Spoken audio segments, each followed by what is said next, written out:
무척 프라이빗하고 분위기 좋은 레스토랑에 다녀왔습니다. 야외에서 먹는 것 같은 분위기를 도심에서 즐길 수 있는 곳들이 간혹 있는데 이 동네에 이런 가게가 있다니 참 신기하다 싶었던 레스토랑이에요. 프라이빗한 정원에서 조용히 식사를 즐기는 느낌을 받았던 곳. 신사동 라카사 호텔 레스토랑 까사밀 글라스 가든에 다녀왔습니다. 까사밀 레스토랑은 호텔 건물 1층에 이렇게 레스토랑을 운영하고 있는데 저희가 모임을 한 글라스 가든은 레스토랑 옆에 단독으로 위치하고 있습니다. 나무와 꽃들 사이에 둘러싸여 있어서 굉장히 프라이빗한 분위기고요. 글라스 가든은 애견 동반도 되는 곳이라 강아지 데리고도 많이 온다고 하네요. 첫 디시로 주문했던 관자새우 플레이트. 최근에 리뉴얼을 하셔서 새롭게 준비된 메뉴 같더라고요. 베이스로 만든 소스에 구운 관자와 새우가 같이 나오는 실패하기 어려운 메뉴죠. 새우는 딱 기대한 맛이었는데 관자 위에 올린 저 소스가 참 괜찮더라고요. 굽기도 좋았는데 살짝 달콤한 느낌도 나면서 맛있게 먹었습니다. 짭조름하니 괜찮았던 봉골레 파스타. 이태리 레스토랑 음식 수준을 볼 때 아무래도 파스타가 기준이 되는데 생각보다 음식 퀄리티가 괜찮아서 개인적으로 꽤 마음에 들더라고요. 저는 봉골레 먹을 때 면 후루룩 넘길 때 깔끔한 짠맛을 좋아하거든요. 개인적으로는 오일 파스타보다는 크림 파스타를 더 선호하는데 화이트 와인이랑 매칭할 때는 아무래도 알리오 올리오나 봉골레를 주문하게 돼요. 아쉬운 건 이 봉골레 한 접시가 2만 원인데 좀 더 비용을 받더라도 직접 재면한 면들을 썼으면 어땠을까 하는 생각이 좀 들었습니다. 이건 까사밀이 문제 있다기보다 요즘 원가 비중 때문에 제품을 많이 쓰니까 하이엔드 레스토랑이 아니면 거의 다 제품을 쓰는 부분이니까 어쩔 수 없는데 좀 아쉬움은 있었어요. 다른 재료랑 맛은 다 괜찮았는데 면은 솔직히 아쉽더라고요. 이건 흑돼지 삼겹 파스타입니다. 고기를 얇게 쓸어서 면이랑 같이 볶아낸 파스타인데 차돌박이처럼 완전히 얇게 썰어낸 것은 아니고 살짝 도톰하더라고요. 이보다 고기를 얇거나 두껍게 썰었다면 식감이 그리 좋지 않았을 텐데 적당한 두께를 잘 찾아내서 제대로 조리한 것 같습니다. 아무래도 고기가 들어가기도 해서 그런지 봉골레보다는 바디감이 있어요. 크림 파스타를 안 시킨 게 좀 아쉽긴 했는데 생각보다 괜찮았던 것 같습니다. 파스타도 먹었으니 피자를 먹어봐야겠죠? 매콤한 살사 소스가 들어간 디아블로 피자입니다. 그런데 생각보다 그렇게 맵지가 않아서 애기들도 잘 먹을 것 같은 맛이더라고요. 도우 위에 살라미를 올려서 구워낸 피자인데 잘 구워져서 베이컨 같더라고요. 까사밀이 피자 맛집이라고 느낀 게 도우를 상당히 잘 만드는 곳이에요. 도우 끝부분을 씹으면 왜 후렌치 파이 마냥 겹겹이 느껴지면서 바스러지는데 후렌치 파이 같기도 하고 왜 크라상도 페이스트리 겹겹이 부서지는 느낌이 있잖아요. 그런 것처럼 상당히 씹는 맛이 있고 잘 만든 피자였습니다. 물론 다른 취향을 가지신 분들도 분명 계실 테지만 개인적으로는 상당히 만족스러웠어요. 이 피자는 로메인 아시아 비프 피자인데요. 메뉴에 영어로 그렇게 쓰긴 했는데 불고기 피자라고 생각하시면 됩니다. 피자를 굽고 따로 볶아낸 불고기를 로메인과 함께 올려서 내오는 메뉴고요. 고기 맛이 살짝 달콤한 게 맛있게 먹을 수 있었습니다. 이때 마침 레드와인 마실 때라 와인이랑도 궁합이 좋았고 도우도 완벽했네요. 오늘의 메인이라 할 수 있는 안심 스테이크입니다. 소고기 냄새가 어찌나 나는지 내가 스테이크다라고 하듯 맛깔나게 구웠더라고요. 소고기를 그리 좋아하지 않아도 가끔 이렇게 구워낸 스테이크가 땡기는데 고기질도 좋고 조리도 잘 해주셔서 괜찮았습니다. 굽기 정도를 미디움 레어로 부탁드렸는데 고기 때깔 괜찮죠? 보통 레스토랑들 스테이크 구울 때처럼 밑간을 살짝 해서 구워져 나오고요.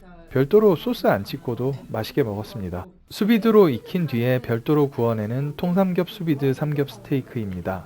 돼지고기도 수비드로 해서 조리한 다음에 불만 내면 부들부들하니 괜찮죠. 이렇게 썰어져 나와서 그렇지 원래는 고기를 덩어리로 익혀낸 다음에 구운 뒤 썰어서 나오는데 이렇게 하면 확실히 부드러워지죠. 이날은 사실 안심이 너무 훌륭했어서 삼겹은 그렇게 존재감은 없었는데 그래도 썩 나쁘지 않은 메뉴였던 것 같습니다. 까사밀 글라스 가든에 대한 총평을 하자면 분위기, 가격 다 잡은 곳입니다. 까사밀 전체는 아니고 여기 글라스 가든의 경우에는 애견 동반이 되거든요. 그래서 강아지 키우시는 분들이 가시기에도 상당히 괜찮은 곳 중 하나고요. 요즘 날씨도 좋은데 야외에서 식사하는 느낌 내시기에도 괜찮습니다. 음식들도 대체로 괜찮은데 특히나 피자는 피자 맛집이라고 해도 손색이 없어요. 다만 글라스 가든의 경우에는 2시간이라는 이용 제한 시간이 있거든요. 그래서 이날 와인도 거기에 맞춰서 좀 적게 준비를 해서 갔습니다. 6명이 갔는데 각일병 하면 다 못 마시고 나올 것 같더라고요. 까사밀에서는 인당 3만원 이상만 주문하면 콜키지 프리 조건인데 글라스 가든은 병당 1만원씩 받고 있습니다. 아무래도 장소값이 있어서 그렇고요.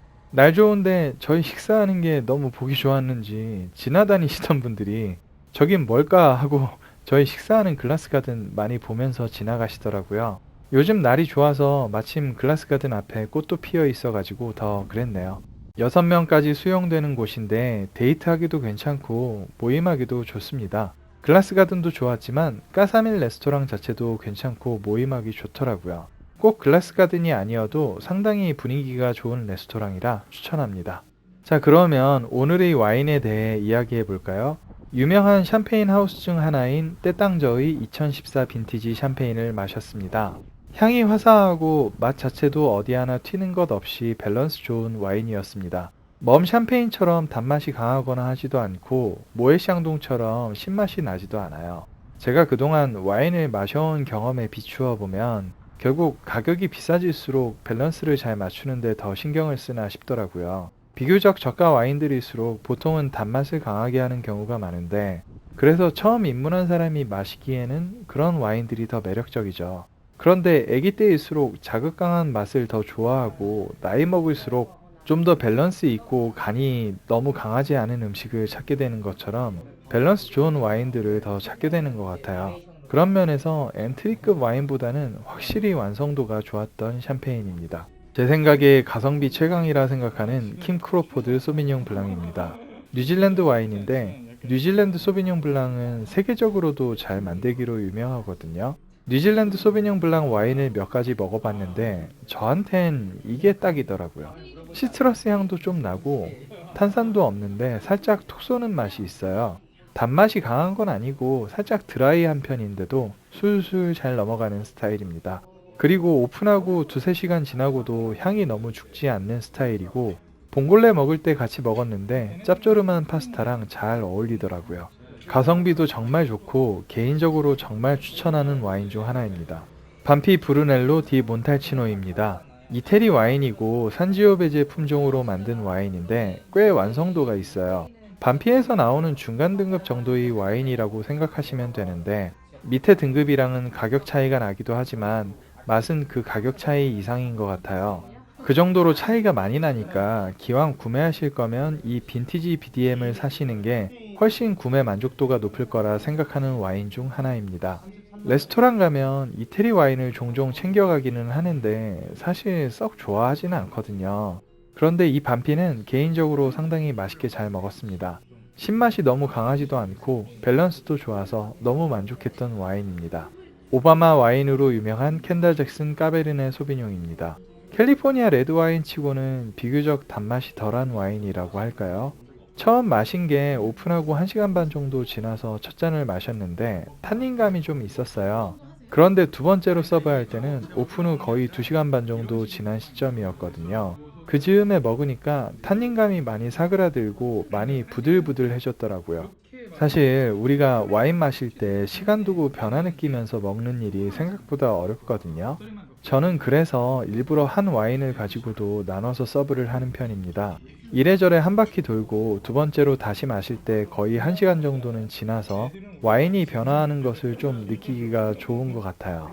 이날은 제 생각에 가장 변화의 폭이 컸던 와인이 킴 크로포드 소비뇽 블랑이랑 이 켄달 잭슨 까베르네 소비뇽이었던 것 같습니다.